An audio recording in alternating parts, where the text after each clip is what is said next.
Баршаңызға сәлем, сіздермен Жансая. Бүгін дәмі тіл үйіретін, сондай керемет шығатын хычинаны бірге жасайтын боламыз. Ол үшін картошканы пісіріп аламыз, артық суын төгіп, тұздап, жақсылап езіп араластырып аламыз. Одан соң барып сырын қосып араластырамыз. Сырын қосып араластырып болған соң ұнды саламыз.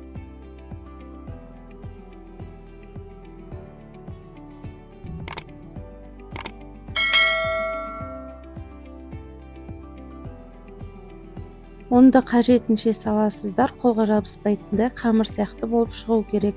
Жақсылап араластырып алып, тақтайға ұнды сеуіп, домалақтап жаятын боламыз. Ескертетін жағдай, ұнды көбірек себесіздер, өйткені бұл жабысып қалуы мүмкін. Сондықтан ұнды көбірек сеуіп, өстіп қолмен жайып шығасыздар.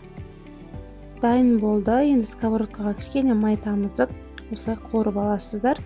Одан кейін май құймай қуырай бересіздер.